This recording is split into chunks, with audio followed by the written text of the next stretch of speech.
Hi guys. तो आज का वीडियो बिल्कुल अनफिल्टर्ड रहने वाला है क्योंकि इस वीडियो के थ्रू मुझे लगता है कि आप लोग मुझे और अच्छे से जान पाओगे। तो फिर मैंने बहुत सारे क्वेश्चंस निकाले। मेरे पास तो ज्यादा ऑडियंस है नहीं, तो मेरे से क्वेश्चन पूछेगा कौन। तो मैंने सोचा कि मैं चैट जीपीटी को बोलती हूँ कि वो मुझे कुछ लिस्ट ऑफ क्वेश्चंस बताएगी ताकि मैं उनका आंसर करके तो मैं लोगों को बता पाऊंगी कि कैसे वो मुझे जान सकते हैं। तो ये स्क्रिप्ट भी देख सकते हो आप गाइस, मैंने ये लिखी है इस वीडियो के लिए कि मुझे क्या क्या पॉइंट्स रखने हैं और क्या नहीं। एक बार तो मैंने कार्ड भी दिया था, फिर उसके बाद मैंने दूसरी बनाई है, आपको उल्टा दिख रहा होगा। तो एक रीजन ये भी है कि मैंने चैट जीपीटी को ही क्यों मतलब कंसीडर किया कि वो मतलब मेरी स्क्रिप्ट वगैरह या फिर कुछ भी मेरे को हेल्प करे मेरे वीडियो में, क्योंकि मेरे को ऐसे कैमरा के सामने और ऐसे माइक लेके बोलने में बहुत ज्यादा शाय फील होता है और नर्वस भी फील होता है कि मैं बहुत अटक जाती हूँ कि मैं कैमरे में आके क्या बोलूँ। तो फिर इसलिए मैंने सोचा कि चलो ये फर्स्ट ट्रायल है कि करते हैं, चलो कोई बात नहीं, जिसको जैसा सही लगे।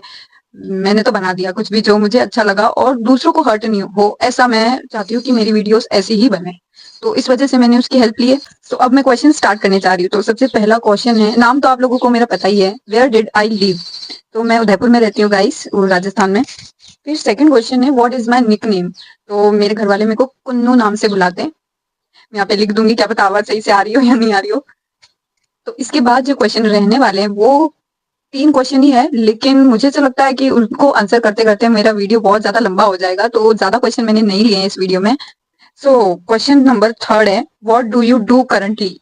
तो इसका आंसर बहुत लंबा होएगा, तो मैं आपको स्टार्टिंग से बताना चाहूंगी। सबसे पहले मैं बताऊंगी आपको क्लास 10th की बात कि तब क्या हुआ था। मैंने जैसे तैसे 10th क्लास पास कर दी, एक दिन में पढ़ के एग्जाम निकाल दिए। उसके बाद कोरोना हो गया था गाइस, और मुझे भी हो रखा है, पर मैं बच गई बाय द गॉड्स ग्रेस। अब उसके बाद फिर 12th के एग्जाम हुए थे। 12th में क्या होता है कि हाफ पार्ट में एमसीक्यू होगा और हाफ पार्ट जो होगा वो पूरा रिटर्न होगा। जो एमसीक्यू वाला होगा वो स्कूल में ही होगा और रिटर्न वाला वो सेंटर अलग मिलते हैं उस पे होगा जाके। तो उसमें तो सब पास हो गए क्योंकि चीटिंग हो गई थी स्कूल में। बाहर से एग्जामिनर वगैरह जो भी आए थे, फिर भी चीटिंग तो हो ही जाती। फिर रिटर्न वाला पेपर जो हुआ था वो हमको सेंटर पे जाके देना था, जिसको मैं एक दिन में पढ़ के एग्जाम देने गई थी। सारे जो भी एग्जाम थे मैंने एक दिन में पढ़ाई की थी, ज्यादा पढ़ाई की नहीं थी। एनी हाउ 75% मेरे फिर भी आ गए, पता नहीं क्यों। Back bencher guys. इसके बाद क्या होगा इस क्या, जहाँ पे मैं 12th क्लास में कोचिंग जाती थी, तो वहीं पे उन टीचर ने मेरे को बोला कि तुम कंपनी सेक्रेटरी का कोर्स कर लो। जैसे कि मैं कॉमर्स से हूँ, तो ज्यादातर लोग सीए या फिर सीएस ही करते हैं। तो मैं सीएस कर रही थी, मैंने 2 साल किया, कुछ नहीं हुआ। मेरा निकला भी नहीं, मुश्किल से एक फाउंडेशन निकला था जो कि बिल्कुल एंट्रेंस जैसा होता है किसी भी एग्जाम में। तो वो तो सबका निकल जाता है क्योंकि वो ऐसे मतलब कंप्यूटर स्क्रीन पे होता है। और मतलब ओएम, वो एग्जाम तो सबका निकल जाता है गाइस, क्योंकि वो कंप्यूटर बेस्ड टेस्ट होता है और आपके पास बैठ के कोई भी आपको चीटिंग करके बता सकता है, जिसका कोई मतलब नहीं है। मैं आपको रियलिटी बता रही हूँ, जो मतलब लोग करते हैं वही बता रही हूँ। उसके बाद भी मैंने कोशिश की गाइस कि मैं पढ़ूं, बहुत खुद को कंसंट्रेट किया। और अगर आपको सच में ऐसे कुछ एग्जाम, प्रोफेशनल एग्जाम देने हैं ना, तो आप में डिसिप्लिन होना बहुत ज्यादा जरूरी है, जो कि मेरे में तो नहीं है, बिल्कुल भी डिसिप्लिन नहीं है। और कंसिस्टेंसी चाहिए कि आपको रोज रोज रोज पढ़ना पड़ेगा, एक ही चीज रटनी पड़ेगी। और रटने की आदत तो मेरी कभी थी ही नहीं, ना स्कूल में थी ना उसके बाद है। तो फिर ये एग्जाम मेरे लिए पास करना या फिर कुछ भी इसको कैसे भी निकालना बहुत ज्यादा मुश्किल था मेरे लिए। तो फिर मैंने कॉम्पिटिटिव एग्जाम का फॉर्म भरा और वो उसमें मैंने ज्यादा पढ़ाई नहीं करी और ऐसे ही दे दिया, तो फिर वो नहीं निकल पाया। फिर उसके बाद अभी मैंने एसएससी का फॉर्म भरा जो सीएचएसएल होता है, और उसमें भी अभी इश्यू हो रहा है कि पेपर पोस्टपोन हो रहे हैं, पता नहीं क्या हो रहा है। तो मेरा तो इन सब में सर दुख गया है गाइस। एक तो बहुत परेशान हो रही हूँ मैं। अब आप लोग ये सोच रहे होगे कि मैं दूसरों को ही ब्लेम कर रही हूँ अपनी सिचुएशंस के लिए, पर मैंने तो पूरी रीजनिंग कंप्लीट कर ली थी और मैं प्रिपरेशन कर भी रही थी। फिर उसके बाद ये सब सुनने में आ रहा है, तो एक स्टूडेंट को कैसा फील होगा कि मतलब हम लोग इतना पढ़ रहे हैं और फिर ऐसा एग्जाम में ये सब हो जाता है, किसी का 2000 किलोमीटर दूर सेंटर आता है। तो विच इज वेरी रॉन्ग कि ना, आप एक स्टूडेंट के साथ ऐसा क्यों कर रहे हो। और कुछ लोगों को तो एक दिन पहले पता पड़ रहा है कि मेरा सेंटर का है। अगर आप उस 10 दिन पहले बताओगे या फिर 15 दिन पहले बताओगे, तो इंसान सोचेगा कि उसको कैसे क्या करना है, कहाँ जाना है, कैसे जाना है, सब प्रिपरेशन करके जाएगा ना। हमें बहुत सारे टेक्निकल इश्यूज भी देखने को मिलते हैं गाइस, कि किसी का पेपर चल रहा है, किसी का नहीं चल रहा है, किसी की स्क्रीन बंद हो रही है, या फिर स्टार्ट ही नहीं हो रहा है पेपर, आधे घंटे बाद स्टार्ट हो रहा है। तो वो मतलब उनका जितना भी टाइम लिमिट रहता है ना, तो वो रिड्यूस हो जाता है। और फिर एक इंसान 1 घंटे में इतने सारे क्वेश्चंस कैसे करेगा, क्योंकि इसमें ऐसे सब्जेक्ट है रीजनिंग, मैथ्स। तो इनमें बहुत ज्यादा टाइम लगता है कि इनको सॉल्व करने में बहुत ज्यादा टाइम लगता है। तो ऐसे कैसे कर सकता है एक नॉर्मल इंसान, 1 घंटे में कैसे कर सकता है। और हर एक सेक्शन में 25 क्वेश्चन होते हैं शायद, हाँ 25 ही होते होंगे। तो इट इज इम्पॉसिबल कि एक पर्सन 1 घंटे में इतने सारे क्वेश्चंस कर दे। इवन जो जो टीचर्स होंगे ना वो भी नहीं कर पाएंगे।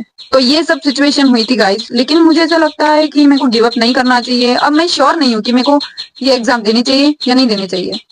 और ऐसा मेरे साथ नहीं हुआ है, ऐसे कई लोगों के साथ हुआ है कि उनको पता ही नहीं है अपनी लाइफ से कि उनको करियर अपना किस चीज में बनाना है, और समझ में ही नहीं आता है कि क्या करना है। मतलब स्कूल में भी ऐसा हुआ है कि आप प्रैक्टिकल नॉलेज नहीं मिलता है, और फिर अगर आप इधर उधर की जॉब भी ढूंढने जाते हो ना गाइस, तो वो लोग आपसे स्किल वगैरह मांगते हैं जो कि आपके पास होता ही नहीं है। स्कूल से निकलने के बाद आपको कहाँ से स्किल्स मिलेगी, स्कूल में तो कुछ सिखाया ही नहीं। तो मैं ज्यादातर इस टॉपिक पे बात नहीं करती हूँ गाइस, पर ये एक्चुअली ये वीडियो ही है कि आप लोग मुझे जान पाओ, और ये मेरी पर्सनल लाइफ में ऐसा सब हो रहा है, तो इसलिए मैं आपको ये चीजें बता रही हूँ और इसके बारे में बात कर रही हूँ। उस टाइम गाइस जब मैं एग्जाम की प्रिपरेशन कर रही थी, तो I do a lot of teacher gig. भी मेरे को ऐसा रियलाइज हुआ गाइस कि मैं खुद अभी बच्ची हूँ कि मैं तो दूसरों बच्चों की रिस्पॉन्सिबिलिटी कैसे लूंगी। तो फिर मैंने सोचा कि इसको भी चलो स्किप करते हैं और कुछ दूसरा ट्राई करते हैं। तो दूसरा ट्राई करते करते मैं इधर यूट्यूब पे आ गई हूँ। तो बस अभी के लिए इतना ही, और फिर वरना वीडियो बहुत ज्यादा लंबा हो जाएगा। तो नेक्स्ट क्वेश्चन पे आते हैं अब कि why did you start your YouTube channel. YouTube channel क्यों स्टार्ट किया, तो ये सब मैंने आपको बता ही दिया। तो इसका आंसर भी गाइस ये सब मैंने आपको चीजें बताई कि करंटली आई एम जो भी मैं कर रही हूँ, तो उसके बाद मैंने ये यूट्यूब चैनल स्टार्ट किया है। ये बात का पता नहीं गाइस कि कौन देखेगा और कौन नहीं, किसको अच्छा लगेगा और किसको नहीं। बस मुझे अच्छा लग रहा है तो मैं ये चीजें करती जा रही हूँ, और मुझे बहुत ज्यादा अच्छा लग रहा है। पर मेरी फैमिली आउट ऑफ कंसर्न मेरे से बोल रही है कि क्या होगा इन सब से, ये सब टाइम पास मत कर, पढ़ाई पे ध्यान दे, जो कि सबके घर वाले बोलते ही होंगे स्टार्टिंग में, जिन्होंने भी यूट्यूब और इंस्टाग्राम स्टार्ट किया होगा। तो कोई बात नहीं, तो मुझे जो अच्छा लग रहा है मैं वो कर रही हूँ, जब तक किसी और को हर्ट ना हो। और मेरे आगे आगे भी बहुत सारे प्लान्स हैं, लेकिन मैं अभी किसी को इतना नहीं बताना चाहती हूँ, क्योंकि आई बिलीव इन नजर। तो नजर लग जाती है, पता नहीं क्या हो जाता है। मैं मतलब कुछ भी काम पहले किसी को बता दूं या कुछ भी, तो वो बिगड़ ही जाता है। अब आप सोचोगे कि ये यूट्यूब पे तो डलेगा तो सबको पता चल ही जाएगा, पर मैंने उसके बारे में एक भी बार बात नहीं की है। तो प्लीज अपना मुंह बंद रखें। There is one more thing which I want to tell about कि, तो मेरा एक फ्रेंड है, उसने मुझे बोला कि तुमने ऐसा ऐसा डाला है अपने पिछले व्लॉग में कि मतलब तुम किसी का डिसरिस्पेक्ट कर रही हो या फिर मिसबिहेव कर रही हो। नहीं गाइज, वो मेरा वे था फन करने का। मैं किसी को क्यों डिसरिस्पेक्ट करूंगी, आज हम लोग उनकी वजह से ही इतना फ्रीडम से रह पा रहे हैं। तो गाइज मैं सिर्फ फन कर रही थी कि बिना गालियों के भी वीडियो बन सकता है। तो गाइज अब लास्ट क्वेश्चन है, what kind of videos do you want to make. तो मैं किस तरीके के वीडियोस आगे और बनाऊंगी। तो गाइज बेसिकली मैं फैशन रिलेटेड वीडियोस ही बनाना चाहती हूँ, और कभी कहीं समथिंग एंटरटेनिंग और इंटरेस्टिंग हैपनिंग टू मी, तो मैं कुछ ब्लॉग करूँ बस, और जो मेरा मन करे वो मैं डालूं, जब तक किसी को हर्ट ना हो।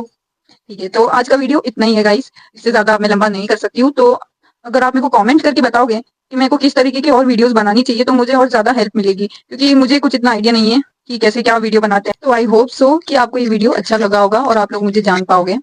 तो आज के लिए इतना ही, बाय गाइस, मिलते हैं अगली वीडियो में।